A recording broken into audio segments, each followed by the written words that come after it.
Welcome to the Ultimate Farm Wife podcast.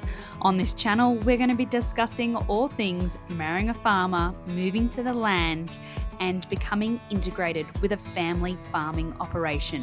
Whether you're moving to the farm for the first time or whether you're moving back into a family farming operation, we discuss the ins and the outs of all of it.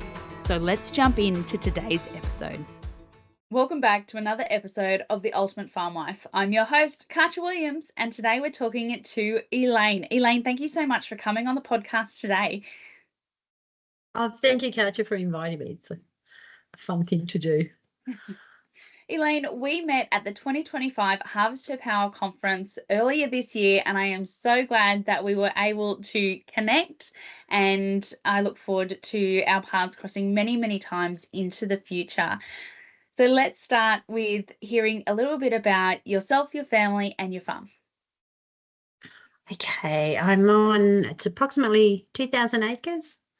We have cereal crops. So this year we've got grazing oats, wheat and canola, whole Hereford cattle, wool merino sheep, to clarify that.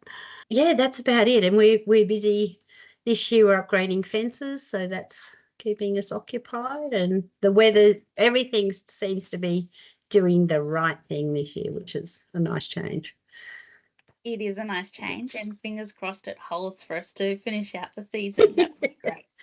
The farm's beautiful. I'm here with my partner and his mum, and his children are sixth generation, so it's been a very well-loved property, and yeah, great people, great communication. So we have a lot of fun day to day. That's excellent. Yeah, that's us in a nutshell. Yeah, amazing. And are the kids on farm with you, or it's you and your partner and the mum? Just the three of us. Sue, Nick and I, and the girls are super, super intelligent. So there's a physio, an occupational therapist, and a pharmacist. And I myself have an entomologist. And the other one, I don't know, she's a remedial massage therapist, currently driving trucks in the mine. So they're a bit of a mix-up, but no, not farm. Yeah, no, I love that for them. That's really, really great that they're spreading their wings and they're doing following their passion. So that's really great to hear. Exactly. Yeah. Because I think there for a little while, there didn't look like there was a lot of future in farming. So it was the wise thing to do was get a career, and yeah, they might come back, they might not. Time will tell. Farming is definitely where I didn't see myself when I left school and started into the big wide world. Exactly. So speaking of which, Elaine, tell me a little bit about your background. So where did you grow up? What kind of background did you have? Did you have an ag background? I did have an ag background, very, very agricultural, not generational like Nick. My dad was a manager, so he basically started out shearing and breaking in horses, and then managing properties, usually the most rundown, revolting places with broken fences. And we would it was a bit of a routine. You'd spend the first couple of months picking up rocks and cleaning out the loosened paddock and burning all the sticks. And then 12, 18 months, you'd have this beautiful, tidy, functional property for somebody, and he'd move to the next one. So then he took on being a stud manager with Hereford cattle in Victoria. So showing Hereford cattle was probably my main love, and throwing a bit of camp drafting and a tiny bit of barrel racing. So that was me. Oh, I love that very much. I'm very excited. My youngest is about to start his first 2 leading shows with the cattle, so I'm very excited. I'm probably more excited than he is at the moment for that. No, it's a great lifestyle for kids, and you make so many great friends. And I'm hoping that it will help him come out of his shell a little bit. He's a little bit of a shy boy, so I'm looking forward to seeing his confidence grow in the show circle. Yeah, it did that for me a lot. I mean, I won Melbourne Royal. I managed to have a goat run up the back of my bull and lose it in the Grand Parade, much to my dad's disgust. But certainly, yeah, you had nothing to do but get over it and get on with it. So it does have your confidence. Oh, absolutely. Yeah, no, that's brilliant. You would have had a lot of skills to be able to bring back onto the farm with you and Nick, so that's fantastic. When did you and Nick meet? How did that all come about? It was a bit of a chance meeting through COVID, and it sounds really corny, but the minute we saw each other, it was like we'd known each other forever, and it hasn't really been that long, but it does feel like it's never been any different. So it's, yeah, it was, and just straight into it. And I'd missed the farm life, so I was very keen, probably like a chain mad dog when I first got here. Let's fix this fence, let's do this, let's do that. And poor Sue kept reining me back in. And then when, things got dry or something happened, I'd panic, and she'd be like, calm down, we've been there before, we'll be there again. And I came out here just after the drought. So Nick had done an amazing job of just keeping the best of his stock alive. So a lot of the ewes were very old. So I'm sure people haven't forgotten it, but the first year back after the drought, there was a lot of carnage. And I keep remembering both of them kept saying to me, well, you've got livestock, you've got dead stock. And I found that very confronting because I'd been away from it for so long. Sadly, I'm old enough to remember the 68 drought. And I used to go with my dad, and the crows had attacked the ewes, and he had to put them down, and I would take the lambs home and try and save them. So I think it brought back a lot of bad fairies in that, oh no, yeah. And yeah, so that, for all those farmers that went through that, yeah, I didn't go through the drought with them, so I only saw the good bit when everything was getting better, but it was tough. Yeah, so I feel for all of them. Yeah. What was your first impression when Nick brought you out to the farm and you got to see, where you're now living? Dry. I'd never been out this way. And I'd always just stayed on the highway. I'd never come into this country, and I couldn't believe it. My first thought was, oh my God, I just want to sit in that paddock and write children's books, which I haven't, but it was beautiful. The grass was green. It was like, it was after the rain, after the drought. So yeah, it was amazing. The house was a bit of a challenge. It was straight after a dust storm and right in the middle of the mouse plague. And he'd basically been there a bachelor since his wife had passed away, which had been, I don't know, 7 or 8 years, I think. So it needed a little bit of love, but the property itself was amazing, absolutely amazing. Yeah, just beautiful. Do you have a favourite place on the farm, Elaine? I do. There's a little patch up on the creek that's really sheltered and flat, and yeah, there's always ducks there. Yeah, a little happy place. Oh, I love that. I love it very, very much. Yeah. It's a beautiful place. Elaine, would you say that one of the hurdles that you had to overcome when you were on the farm was that sort of reliving your childhood and the management style of your dad compared to how the farm was run at the moment, especially when you're comparing like budgets coming out of the drought? Absolutely. When you're the daughter of a manager, somebody else is paying the bills. It's the manager's job to have that property squeaky clean. So you don't ride over a piece of Patterson's curse. You get off and you pull it out. Everything has to be presented spot on for when the manager comes home. And my dad was a brilliant stockman. Like, there was nothing he couldn't do. And out of the eyes of a daughter, no one can do it any better. And I think that goes for a lot of daughters. So then you come onto a property where there are tight budgets, and you've come out of a drought, so all the money's gone into feed and just keeping what you have to alive. And there was well, why can't we just go and get some fencing? And why can't we just do this? And there were all these, why do I have to wait? Like, why can't it just be done? So yeah, I did have a bit of an adjustment there, and everybody will do things differently. Although Nick loves horses, has horses, breeds horses, he's not a horseman, so things are done on a buggy or on foot. We now have a a horse and a good working dog. So I did make a little change. But yeah, there was a big adjustment, and I was a bit of a daddy's girl. So yeah, whatever we wanted, we got, sort of thing. So I did have to adjust. And yeah, a lot of realization that things don't just happen. Like, and today's farming is very different. I think it's in some ways financially, it's incredibly hard. Just the wool prices alone, it costs nearly as much to shear as what you get for your wool. So that's becoming a bit sad. Yeah, it definitely is. Yeah, but I get it now. Yeah, it definitely seems to be a common trend, and it is definitely hard to adjust to. Absolutely.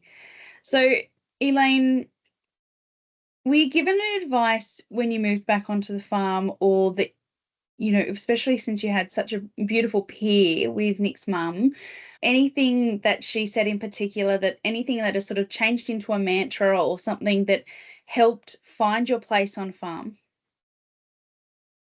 Oh, she's beautiful. She's one of the most supportive women I know, and she's done it all. Like, she used to run behind the feed truck and shut off the bin on foot. I'm not that fit. I think Nick comes from a very big family, and I spent a lot of time on my own, and I'm talking years on my own. So I had a bit of an adjustment with family, but no, just mostly we've been here before, we'll be here again, it'll be fine. And basically that's it. Just keep going. She doesn't overreact on anything. And yeah, life just flows. Life just flows. She has an amazing way of calling you out if you're wrong in the most gentle way, but she's also the most supportive person I think I've ever had anything to do with. And going to the conference and hearing everybody's stories, I came home and I've got them both in the one room, and I'm just hugging them saying, you two do not know how lucky I am, and it's thanks to both of you. So that was I was just like, wow, I get it so easy. So I felt a bit guilty, but lovely. Yeah. Please don't feel guilty. The Harvest Her Power Conference 2026. Whether you're a wife keeping the books, the daughter stepping into a leadership position, or the daughter-in-law finding your place in a family farming business, this one is for you. The Harvest Her Power Conference for 2026 is all about celebrating the women behind Australian farming businesses. The ones juggling the kids, the livestock, the cropping, the conversations around the kitchen table. It's a space to connect, grow, and remind yourself that your role, no matter what it is important. And no matter where you are on the journey of family farming business. You'll hear from women who've been right where you are, building strong businesses, resilient families, and communities that thrive. And yes, I'll be there too, sharing stories from the Ultimate Farm Wife community and rolling out my own workshop for the conference. So gather your friends, your sisters, and even your mother-in-laws, and make this your time to reset and refocus. The Harvest Her Power Conference for 2026 is for every woman in a family farming business who are ready to take the next step into empowerment and learning new skills. Tickets are now on sale, so grab yours and join us on February 23rd to 24th at the Taronga Western Plains Zoo here in Dubbo, New South Wales. I will see you there. While we're on the topic of the conference, Elaine, how did you find the conference? Because you messaged me before you purchased a ticket and you wanted to know if the conference was for you, and I did highly encourage you to come. So did it live up to the hype that I put it as? It did. And why I messaged was because I'd been having a bit of a hard time at work, and I'd got to a stage where I thought, I've got old and I'm useless. I'm worthless. So part of my strategy to get my confidence and everything back was I started to do a little bit more educational training. And then I spotted the conference and thought, oh my goodness, even though I know people around me, I'm not friends with any women of farms. And sometimes I don't want to talk about work. I just want to talk farm stuff. Like, oh my God, why can't he shut the gates? Those lambs have eaten the roses again. That sort of thing. And it more than lived up to it. And the funniest thing was, I'm thinking, oh, yeah, I just can't live with this farmer. I don't do much. And you had like a sheet of what everybody was doing on the farm. And I'm going down the sheet and I'm like, oh, yeah, I do that. Tick. Oh, yeah. Oh, yeah. Oh, yeah, I do that on my own. Oh, that's just normal. Yeah, that's just got to be done. And it was all these things that were just day-to-day things that you just do on the farm. Mm-hmm. And by the end of it, I'm like, oh, my God, I'm almost a farmer. So it was, and just, yeah, chatting to all the other women was amazing. I do have a favourite little story, and I only remembered this morning. I put the little badge on my shirt, and it must have been a donation of badges, and I picked up one with a pair of riding boots, and this young lady from up round between Moree and Narrabri, I think, said, oh, my daughter would love that. It was the only one. I said, oh, you have this one. I'll take the Old Girl Flowers one. And she's like, looked me square in the eyes and said, don't let her in. Like, let the old lady in. And I thought, oh, what great wise words from a young mind. Yeah. So, yes, I loved it. Can't wait for the next one.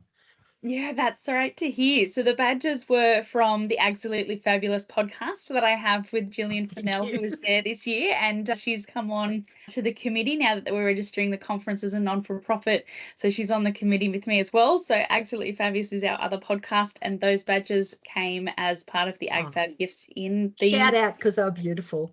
Yeah. So I've got a few more here, Elaine. So when we catch up for a cup of tea in the future, I can give you a few more to hand out.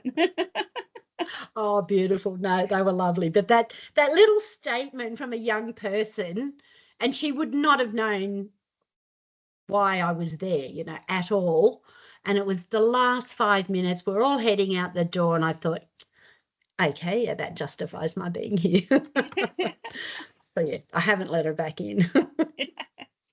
And the checklist you were talking about previously, Elaine, so that was during my workshop at the conference this year, and that is when we were talking about knowing your timings on a farm.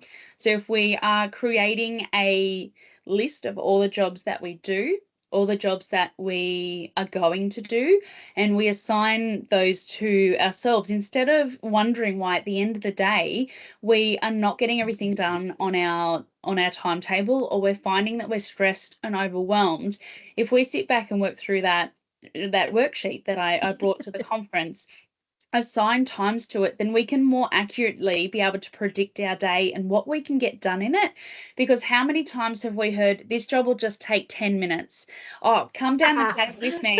Last week. And you're there all day for this 10-minute job. So if we're accurately assessing time and working through what we get achieved in the day, because one of the biggest things when I moved on farm is I felt like I was just flitting from job to job and I wasn't getting anything done. But if I write down what I get done in the day and I look at the list and I go, oh my gosh, it's been quite a practical day today. Like, I've got a lot done. Yeah. I had the flip side yesterday, though. Like last week, yes, I had my day planned, and it was we have this, Nick and I have this fence for decisions. Inside the fence, my decision. Outside the fence, his. So the garden has been extended a little bit. But so I had house and garden. That was done. I was going to clean the stable. Oh, can you just give me a hand to move these steers for a minute? And then he gets called away. So I spent the whole day trying to find these steers hiding in their creek. But yesterday, I thought I was picking up iron pegs, and we were just going to cut the old wire away to the tip. And he says, oh, I've just got a bit to do. You do what you have to. And I was standing on the veranda completely lost, because I'm like, wow, I've got time to myself, and I completely wasted it wandering around in circles thinking, oh, wow, free time. A ridiculous waste of time. I call that standby mode. Like, I go into standby mode, especially if I don't know how long I've got. I'm like, I have this list, and the list is so long, and where am I going to start, and how long is it going to take to do each job? Am I going to get interrupted? What can I leave? Oh no, I didn't even go to the list. I ended up making a coffee and sitting in the sun for 10 minutes. I was like, shearing. Well, Yeah, so that's it's probably just as beneficial. I'm so glad you took time, Elaine. good. I Many, did. I many of stole us it. don't do that Yeah. enough. No, that's exactly right. Yeah. But, oh no, I said I had a funny this morning as Nick was leaving because I was a little bit nervous about today. And he said, "Oh, enjoy your podcast, have fun, and just remember, us farmers don't want jackaroos or jillaroos." And I'm like, no. So I'll read some of what I remember, what I said to him. I said, "No, you don't just want a jackaroo or jillaroo. You need a cleaner, a gardener, a fencer, a princess, a baby rearer, a calf rearer, a lamb rearer, a carer, a bookkeeper, a driver, a delivery person, a parts pickup person, an investigator. Oh, and then there's the books. Oh, and then there's loving the family and integrating everybody." Oh, yeah, I've got to make those beds because someone's coming. Yeah. So he left very quickly. It's exactly what many of us do as part of our role on the farm, though. I'm sure I've left things out.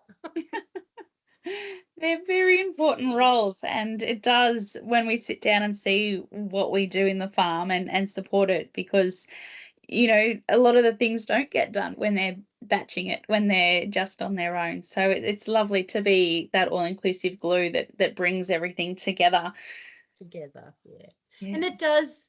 And I see Nick's mum doing it extremely well. Like, I don't know if I could live up to that, but my mum did it extremely well. She was the backbone of everything and could ride a horse better than all of us, and we all thought we were fantastic. But truth be known, she had the best. I remember Dad saying to me one day, "Look at your mother. If only we could ride like that." But yeah, she had a beautiful seat in the saddle, but always too busy doing other things to get to enjoy her riding. Yeah. But, no, all good. I'm a lucky new farmer, I think. I absolutely love that for you, Elaine.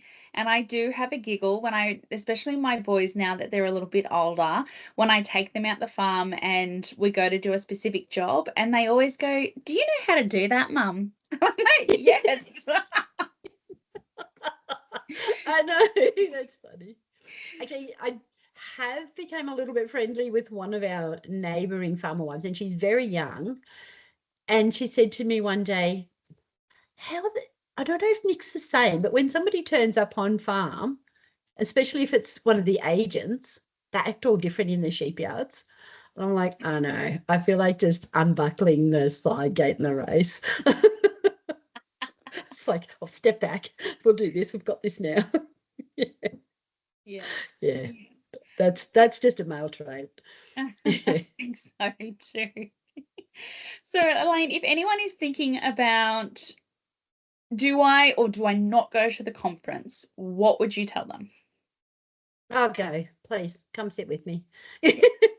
No, especially if they're, and it's not just the young ones, because, and this is like not a comparison, not anything else. If you're an older person on the farm and you do not have children, you most likely, and you're new to an area, you most likely don't have a social outlet. Mm-hmm. There's no mum groups, childcare groups, no after school meetups. There's no chatting at the bus stop with anybody.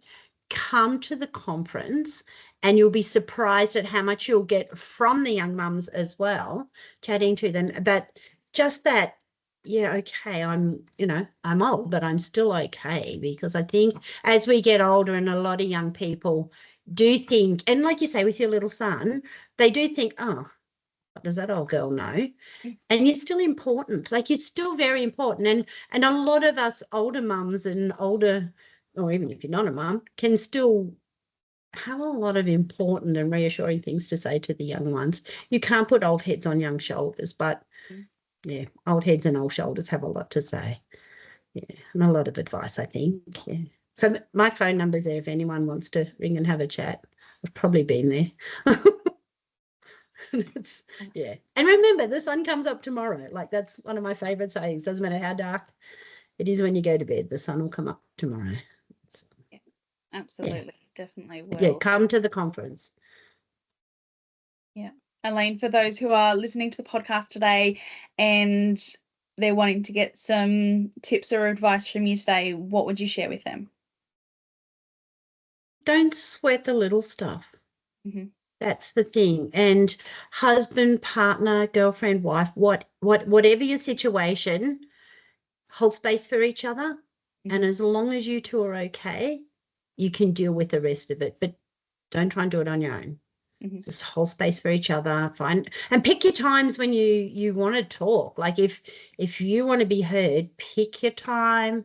Make sure it's quiet. Make sure. I was listening to one of your podcasts a while back, and the lady was saying make sure they're fed. And I know Nick does most of the cooking here.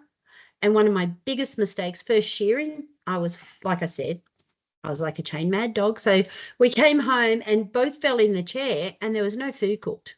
There's nothing in the freezer. That was my biggest fail. But yeah, just plan ahead, but hold space for each other and talk about it. Yeah. Love that. At the end of the day, you can't take the farm with you. You can't take any money with you. Hold space for each other. That's the important thing. Yeah, that's probably my best advice. Yeah, I love that, Elaine. Thank you so much for sharing that with us and being on the podcast today. It was a lot of fun. Thank you. Really, I am glad. And we'll see everybody in another episode. Thank you. Bye-bye, Dad. Thank you for joining us for this episode of the Ultimate Farm Wife podcast. A huge thank you goes out to our show editor, Krista Pathrath, CEO of the Rural Podcasting Network, helping rural entrepreneurs share their voice online. You can learn more about Krista and the Rural Podcasting Co. at their website in the show notes below. And to our creative powerhouse, Dakota Gorey, CEO, or as she likes to call it, the Creative Experience Officer of CGC Design. With over 5 years of experience in marketing, social media management, and website design, Dakota is passionate about helping businesses and brands of all sizes find their voice and stand out online. And Lou and her team at the Administration Agency, and of course to yourselves who tune in every week. Want to know more about her work or about Krista and how you can get involved? Make sure you're using the links in the show notes below. I'm Katja Williams, and this has been the Ultimate Farm Wife podcast. Until next time, take care, be kind, and keep showing up for your farm, your family, and yourself. I'll see you in another episode. Before you go, if you've been loving these farm life chats, I'd love for you to join me over on my other podcast too. It's called Absolutely Fabulous, where we dive into agriculture beyond the headlines and bridging the urban-rural divide. We'll deep dive into big conversations in ag, from the challenges to the highlights and what's shaping our future. It's a space where honest stories, laughter, and a good dose of farm life real talk goes on. So make sure to head to the link in the show notes, subscribe to the Absolutely Fabulous, and I'll play the intro for you now. Hi, welcome to Absolutely Fabulous. My name is Gillian Fennell, also known as Station Mum 101. I love everything about agriculture, especially the people and especially communicating about what makes Australian ag so special. And I'm Katja Williams, a beef, cattle and cropping farmer, and I love all things ag, and I'm also known as the Ultimate Farm Wife. Together, we are absolutely fabulous, and we are talking all things agriculture beyond the headlines. And we can't wait to give our opinion to you, and we hope you enjoy it.